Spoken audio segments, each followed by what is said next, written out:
Salut YouTube, je suis ravie de revenir sur ma chaîne. Ça faisait un petit moment que j'avais pas filmé de vidéo et là en fait j'ai l'opportunité pendant quelques mois là, d'en filmer en fait pratiquement tous les jours puisque je suis en fait en arrêt de travail, on va dire, en arrêt forcé, en repos forcé, étant donné que je suis enceinte de presque 4 mois, mais qu'à la fin du deuxième mois, il s'est passé un petit incident. J'ai fait un décollement en fait du placenta, ce qui m'a obligée à rester alitée pendant un mois. Et maintenant, à la place du décollement, j'ai un hématome. Pour celles qui me connaissent, voilà. Bon, c'est pas très grave, mais avec l'hématome qui est toujours présent et qui est toujours assez important, je dois rester le plus possible au repos.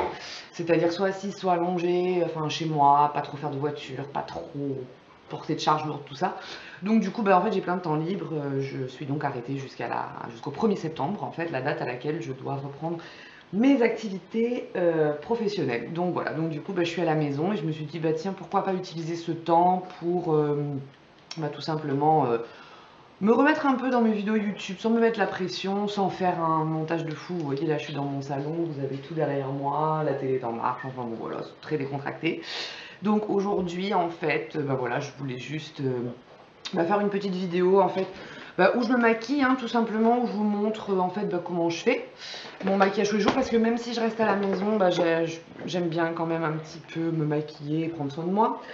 Ça va être très léger, ça va être très très rapide. Donc en fait c'est un maquillage, oui, de tous les jours pour rester à la maison, quoi. Rien de bien fantastique. Avec un petit cheveu blanc là ici, tant que je refasse mes racines. Donc bon écoutez, c'est parti. Alors ce que je fais c'est que j'applique pas en fait du fond de teint sur tout mon visage, parce que bon, pour rester à la maison il n'y a pas besoin, mais en fait j'ai cette zone là autour des yeux qui est quand même vachement plus foncée que le reste de ma peau. Donc je vais venir un tout petit peu rééquilibrer tout ça. Donc je prends mon fond de teint, là c'est le fond de teint stick, c'est le Make Up Forever Ultra HD et j'ai la teinte 125. Et juste avant, je vais juste venir humidifier un peu mon Beauty Blender que j'ai coupé en deux avec un petit peu d'eau d'évian. Voilà. Donc je viens juste appliquer sous les yeux, au-dessus, ce fond de teint stick. Voilà, c'est juste pour rattraper un petit peu ma délimitation de carnation, quoi. Donc voilà. Donc en gros, qu'est-ce que je fais toute la journée? Alors, du coup, je travaille plus. Alors le matin, je me lève vers 7h15 pour préparer le petit déjeuner de Lucie, qui elle va à l'école puisqu'elle a 3 ans. Donc voilà, je prépare son petit déjeuner. Ensuite, je vais la réveiller. On déjeune toutes les deux. Et puis, ensuite, je la prépare pour l'école, bien sûr. Pendant que son papa, lui, se prépare de son côté, repasse sa chemise, prend sa douche, tout ça. Puisque ça, moi, c'est des choses que j'ai plus besoin de faire. Avant d'être arrêtée, je me levais à 6h pour pouvoir faire ces choses-là, moi, de mon côté, me préparer. Puis ensuite, je préparais Lucie. Donc bon, voilà. Et puis ensuite, une fois qu'elle est partie à l'école, c'est un petit peu la télé. J'ai que ça, quoi. Je crois que je vais prendre un abonnement à Netflix parce que sinon, je pense que ça va pas le faire. Donc bon, voilà. Et puis après, justement, maintenant, profiter du matin pour faire une petite vidéo YouTube, peut-être pas tous les jours. Et puis profiter de l'après-midi pour la monter, tout simplement. Voilà. Bon, au niveau de mon maquillage, ça c'est déjà une bonne chose de faite. J'estompe bien pour pas qu'il y ait de démarcation, mais vraiment cette couleur 125 c'est la même couleur que ma peau. Ensuite, je viens apporter un petit peu de lumière à mon teint parce que évidemment je reste à l'intérieur, donc je prends pas trop de soleil, j'ai pas vraiment d'activité. Donc du coup, je prends mon sauveur, l'illuminateur visage Indiscrétion de Laura Mercier. Voilà, donc c'est la teinte Indiscrétion. Bon, un petit pinceau rétractable de chez Sephora. Et j'en mets un petit peu sur mes pommettes pour apporter un peu de lumière. Sur l'arcade sourcilière, j'hésite pas à mettre un petit peu sur le bout de mon nez. Et le front, voilà, un petit peu comme ça. Bon, c'est pour rester chez moi, mais c'est pour que je me sente bien aussi. Donc bon, voilà.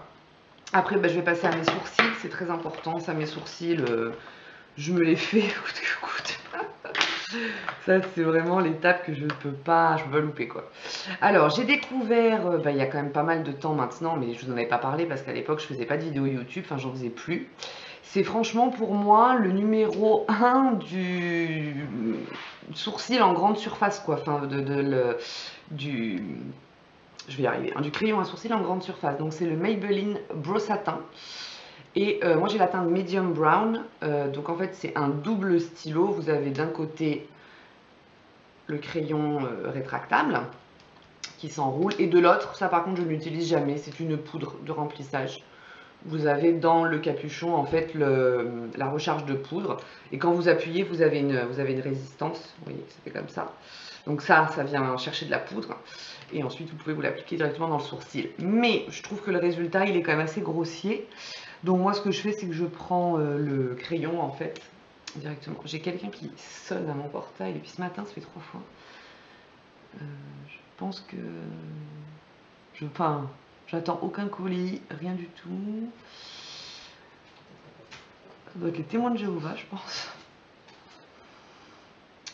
Donc écoutez, on va laisser sonner, c'est pas grave, ils repasseront cet après-midi si c'est très important. Donc au niveau de mes sourcils, j'ai pas vraiment de travail à faire hardcore dessus parce que bon j'ai pas de trous dans les sourcils, j'ai pas de problème à rattraper dans la ligne, tout ça, donc c'est vraiment juste pour les remplir un petit peu. C'est surtout en fait à la tête de mon sourcil que j'aime bien venir ici. J'espère que vous y voyez quelque chose. Voilà, j'aime bien venir ici et remplir un petit peu pour donner de la cohérence parce qu'en fait il est vachement rempli sur les 3/4 et puis j'ai juste là ce quart là qui est un peu parsemé. Donc c'est pour venir donner un petit peu de cohérence à tout ça. Donc voilà. Hop. Ouais, là j'ai un tout petit trou ici. Et là aussi. Vous voyez quand on cherche on trouve. Donc sinon, au niveau de ma grossesse, en fait, donc bon, c'est mon deuxième enfant. J'ai déjà donc Lucie qui a 3 ans maintenant. Je vous ferai ma prochaine vidéo que je dois filmer lundi matin. C'est justement le point sur le 3e mois de grossesse, donc la fin du 1er trimestre. Mes petites mésaventures que j'ai eues, donc bon voilà. Pour vous donner un petit aperçu, ça s'est passé le 22 décembre. Donc j'ai pas passé des super fêtes de Noël, bon malgré que le bébé aille très bien et qu'il n'y a pas de souci. Mais bon quand même c'est très angoissant parce que y a un risque, hein, donc quand on est maman on n'aime pas trop avoir cette épée de Damoclès sur la tête qui peut tomber à n'importe quel moment, quoi. Alors ensuite, qu'est-ce que je fais normalement? J'arrête là, je mets du mascara en fait, tout simplement. Mais bon, juste pour histoire de la vidéo et parce que je voulais vous montrer aussi, parce que je me suis acheté ça juste avant que ça m'arrive en fait, vers la mi-décembre. Et là maintenant je vais être une adepte évidemment du shopping sur internet, donc bon, fini les magasins. Mais ça c'est le dernier achat que j'ai fait avant d'être séquestrée à la maison. C'est donc le caviar stick de Laura Mercier et moi j'ai pris la couleur Fog. Alors à la base je voulais pas du tout prendre cette couleur, je voulais prendre la couleur au naturel. Mais finalement j'ai pris cette couleur là parce que sur ma peau, avec ma carnation, avec l'oxydation de ma peau, je sais pas, le produit a réagi bizarrement. En fait ça me donnait plus un effet terracotta mais pas joli en fait, plutôt qu'une couleur naturelle tout simplement un petit peu irisée qui peut faire très joli. Donc après avoir essayé d'autres couleurs, finalement je me suis rabattue sur Fog, que j'aime beaucoup, qui illumine bien le regard, malgré que ce soit quand même une couleur qu'on pourrait croire un petit peu, mon téléphone qui sonne, qu'on pourrait croire en fait un peu grise, hein. C'est plutôt une couleur qui illumine parce que elle est assez claire une fois qu'on l'applique sur la paupière. Mais c'est vrai que comme ça, juste mise sur la main ou sur le doigt, on dirait que c'est vachement clair, c'est vachement foncé. Et en fait, une fois que c'est sur la paupière, plus du tout. C'est vraiment super super joli. Alors ça c'est bon, voilà, hein, c'est vraiment vite fait. C'est l'avantage des caviar sticks en fait. Alors bon, ce que je voulais faire à la base c'est juste le passer comme ça. Mais au final avec le doigt j'arrive à avoir un meilleur contrôle et après pour l'estompage c'est quand même relativement plus simple, quoi. Donc voilà. Et puis toujours pour histoire de faire cette vidéo, je vais mettre un petit peu de crayon marron. Donc bon, assez simplement en fait je vais venir en mettre sur le coin externe de mon œil. je vais venir un peu l'estomper. Et je vais remonter un peu dans le coin aussi, dans le coin externe. Et alors c'est juste, en fait c'était aussi pour vous montrer que d'autres crayons peuvent se blender super facilement sur ces caviar sticks. Parce qu'en fait il reste crémeux sur la paupière, mais malgré tout sec. Donc en fait ça ne fait pas bouger, le fait de mettre un autre crayon par dessus, ça va pas faire bouger le caviar stick que vous avez mis juste en dessous. Les deux couleurs vont vraiment se fondre entre elles, les deux textures aussi, c'est deux textures à peu près similaires. Là c'est un crayon Kohl de Sephora, un crayon marron tout simplement. Mais regardez, ça fait pas bouger la couleur fauve en fait.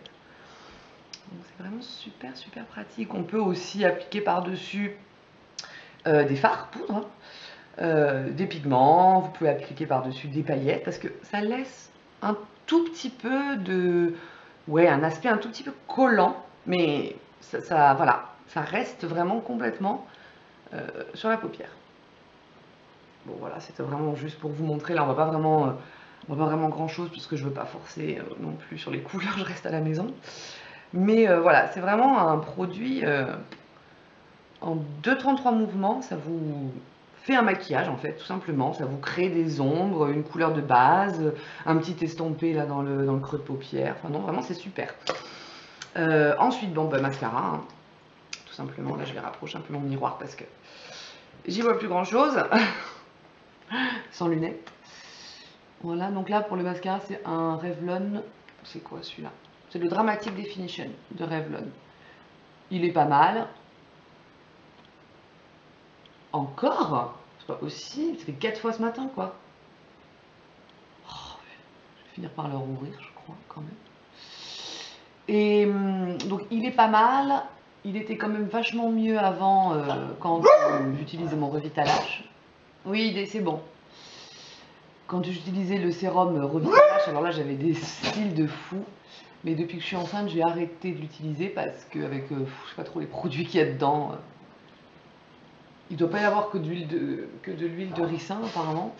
Donc bon, je préfère faire attention à ce genre de truc. Voilà. Donc je continuerai à l'utiliser après. Mais j'avais fini ma première cure de 3 mois. Donc voilà, j'avais vraiment des cils vraiment d'enfer quoi. J'avais vraiment aimé utiliser le Revitalage. En plus, c'est super simple d'application. Un petit peu cher, hein, c'est un investissement, mais alors le résultat était vraiment... Puis alors, j'ai jamais eu d'irritation de l'œil ou quoi que ce soit, c'était vraiment un produit top. Et avec tous les mascaras que je mettais, ça rendait bien, quoi. Même des mascaras que j'aimais pas, et que j'aimais plus du tout, même. Moi, je les ai ressortis du coup, je les ai finis, parce que bah, mes cils, ils étaient dans une santé, mais alors, c'était vraiment trop beau, quoi. Donc voilà. Ah mince. Bon, c'est pas grave, je le ferai après. Hop.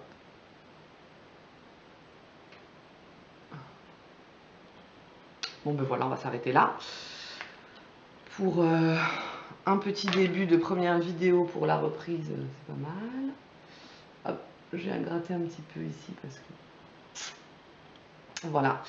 Alors, je ne mets pas de blush. Parce que depuis que je suis enceinte, j'avais une très jolie peau avant, j'utilisais du rétinol, j'avais refait une cure de Roaccutane après la naissance de ma fille et tout ça, donc voilà, j'étais vraiment très contente de ma peau à ce moment-là, mais depuis que je suis enceinte, j'ai eu la peau très sèche en fait au premier trimestre, mais ça je vous expliquerai dans la vidéo de la semaine prochaine.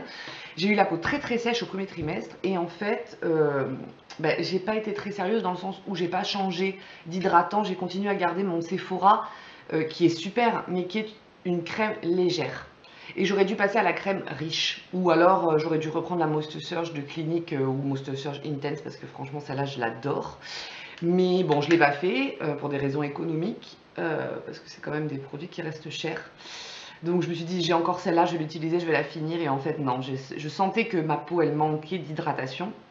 Donc du coup, hier soir, j'ai fait un masque au ginseng là, de Sephora. C'est le masque tonifiant et revitalisant. Il faudra que je vous en parle parce qu'il y a des plus et il y a des moins. Je vous ferai une démo directement en vidéo en fait sur l'application du masque. Et en fait j'ai des petits points blancs qui sont apparus sous la peau, des petits points blancs, pas de sécheresse, mais en fait c'est ma peau qui a produit un excès de sébum pour continuer à s'hydrater. et cet excès de sébum a bouché mes pores. Donc j'ai ces tout petits points blancs sous la peau. Alors c'est uniquement à ce niveau-là, dans les sillons.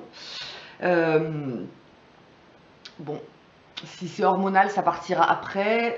Si c'est pas hormonal, il va falloir que je fasse quelque chose au niveau de l'hydratation de ma peau et que j'achète les produits adéquats. Mais c'est vrai que avec le relief, si je mets du blush, en fait, ça se verrait quoi. Ça va me faire de la texture en plus sur la peau et ça va encore plus refaire sortir cette texturisation là. Donc je préfère éviter, surtout que je reste à la maison, donc j'ai pas vraiment besoin d'être canonissime avec du blush. Mais là je sais pas si vous le voyez en fait. Je sais pas si à la caméra on va voir. Mais j'ai une petite texturisation, c'est pas très joli. J'en ai aussi un tout petit peu sur le menton, là sur le côté. Mais bon après sinon je me plains pas, j'ai pas eu une poussée hormonale de fou où j'ai de nouveau eu une acné comme j'avais à 16 ans. Loin de là. Donc voilà, non, c'est... Mais tout ça, je vous en parlerai plus en détail dans ma vidéo de lundi qui sera donc spéciale fin du premier trimestre et début et fin du 4e mois puisque je suis bientôt dans mon 5e mois de grossesse. Voilà, j'espère que cette première petite vidéo vous a plu. Il y en aura plein d'autres qui vont suivre puisque maintenant que je suis assignée à résidence, il va bien falloir que je m'occupe. Desperate Housewives, malheureusement, il n'y en a que 3 épisodes par jour. Donc à un moment donné, il faut que je trouve une occupation. Donc pour l'instant, ce sera YouTube, je pense. Je vais me remettre à faire ça. J'adorais tellement faire ça avant. J'espère retrouver la même chose maintenant. Donc écoutez, je vous souhaite de passer un très bon week-end. Et moi, je vous dis à la semaine prochaine. Ciao!